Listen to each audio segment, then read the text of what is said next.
Buenas tardes, profesor Nezahualcóyotl. Nuestro equipo aquí está conformado por Héctor Díaz, Jamie Espinosa, Héctor González, Daniel Romero y su servidor César Coronado. Bueno, en esta práctica tenemos dos circuitos, en el cual este es el primero de ellos. Aquí lo que pasa es que este circuito tiene una fotorresistencia, un relevador y una lámpara.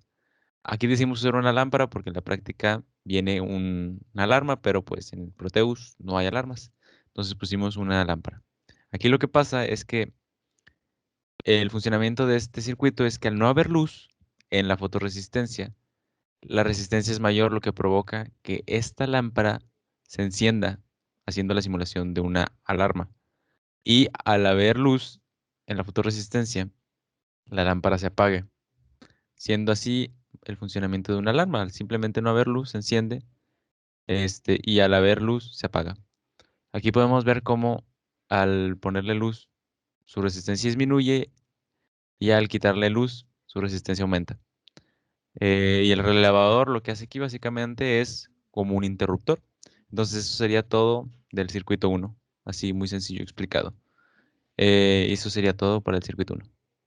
Bueno, a mí me tocó explicar un poquito del circuito 2, que sí le vamos a poner un poco más de detalle. Aquí podemos ver que está con varios medidores de diferentes magnitudes, porque más adelante mostraremos dichas mediciones.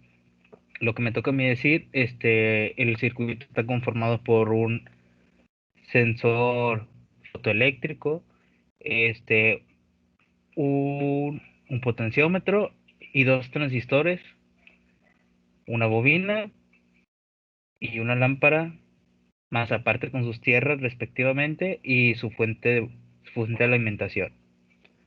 Y como podemos ver, es, este, este circuito básicamente es, es más que nada, se podría decir que es como un circuito de potencia, porque la bobina está preparada para soportar altas tensiones, pero puede que algunos elementos de este circuito no lo soporten.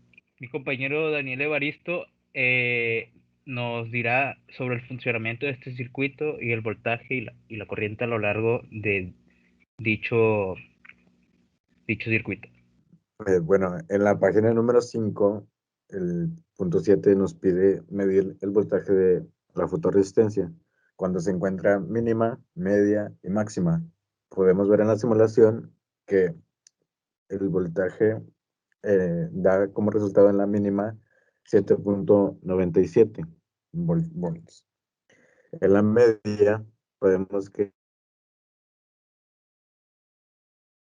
un voltaje de 8.39 voltios y en la máxima eh, pues nos marca 10.4 voltios.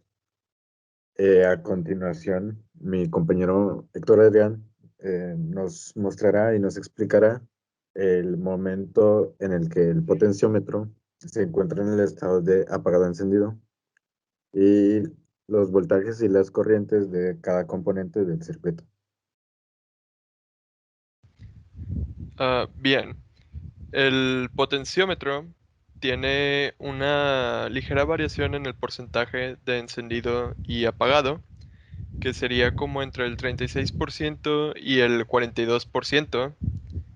Entre estos porcentajes es cuando la lámpara se enciende y se apaga. Primero está la fotorresistencia, que cuando el potenciómetro está encendido, el voltaje que marca la fotorresistencia es de 8.13 voltios.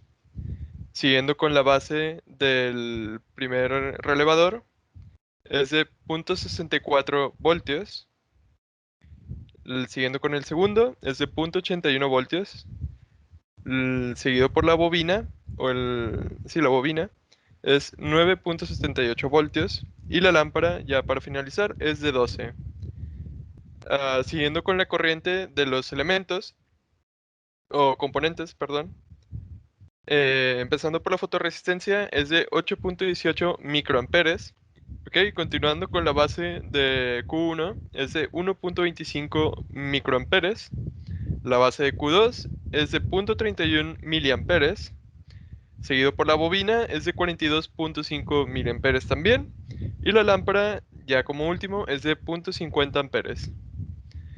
Eso ya sería todo de mi parte y procedemos con mi compañera Jamie. En el circuito que acaba de explicar mi compañero Héctor, el relevador y la lámpara no tienen el mismo voltaje porque la lámpara es un componente activo y esto hace que tenga que proyectar la luz. De lo contrario, el relevador es solo un interruptor y no necesita tanto voltaje al igual que la lámpara. La relación que existe entre las bases Q1 y Q2 es que necesitan la amplificación del voltaje, de la corriente, perdón. Las corrientes entre el relevador y la lámpara no son iguales porque el relevador actúa como un interruptor, permitiendo o no el paso de la corriente. Algunos componentes no están preparados para recibir tantas tensiones muy altas porque pues podría suceder algo malo, no sé. Y por eso el relevador no puede aumentar su voltaje a 110 volts. Y ya para finalizar la práctica con las últimas preguntas de esta, empezando con definir un dispositivo fotoeléctrico. Bien, los dispositivos fotoeléctricos son los que emiten un rayo de luz que se usa para detectar la presencia o la ausencia, también puede ser, de elementos, equipos, objetos, componentes, lo que sea, para todo se puede utilizar en las condiciones de una superficie. Por ejemplo, en las bandas de supermercados donde se ponen los productos para que te cobren, utilizan este tipo de sensores para que la banda avance o se detenga dependiendo de si algún producto, por ejemplo, una bolsa de manzanas o una caja de cereal, interrumpió este haz de luz y pues así la banda se detiene o en ausencia de un objeto, pues esta avanza. Bueno, y la siguiente pregunta nos pide que definamos lo que es un dispositivo fotoconductivo. Bueno, un dispositivo fotoconductivo es parecido a un dispositivo fotoeléctrico, solo con algunas pequeñas diferencias, ¿verdad? Ya que este es un tipo de dispositivo en el que su resistencia cambia dependiendo de la intensidad de la luz. Pero la verdad, hay mucha relación entre un fotoconductivo y un fotoeléctrico. Existe una proporcionalidad entre la resistencia y la intensidad de luz que se aplica en la fotorresistencia. Cuando hay mucha luz emitida hacia la fotorresistencia, la resistencia interna de la fotorresistencia baja. Pero cuando no hay luz, la resistencia sube. Esto quiere decir que no es una proporción lineal, es no lineal y pues sería parte de lo que es el circuito, básicamente.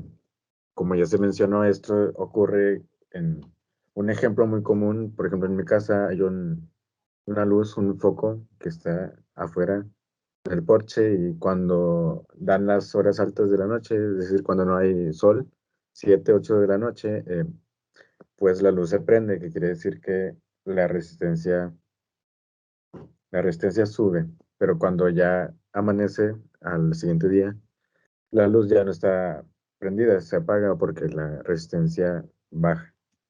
Bueno, continuamos con mi compañera Jamie Jacqueline. Bueno, la proporcionalidad que dijo mi compañero es inversa. Bueno, y por último, se podrán conectar por separado los contactos del relevador a 110 volts de corriente alterna. La respuesta es sí. ¿Pero por qué? Porque al usar los relés, hay unos tipos de relé que son específicos para este tipo de prácticas, que soportan tensiones altas, ya sea de 110 volts o mayores, y se utilizan conectando la bobina en paralelo y aparte necesitan diferentes componentes para proteger el circuito y no pase algún corto o se rompa algún fusible, etcétera. Y como pudimos ver, en nuestros circuitos no estamos utilizando mucho voltaje, porque no todos nuestros componentes están preparados para, para dichas tensiones. Al contrario, como el relevador sí está programado, o más bien creado, preparado, como, como quiera decirle, para soportar dichas tensiones altas. Ya, y no obstante, al usar tensiones altas, debemos de tener algunas precauciones con diferentes dispositivos para estas aplicaciones. Y eso sería todo de parte de mi equipo. Esta es la práctica 1 y eso es todo.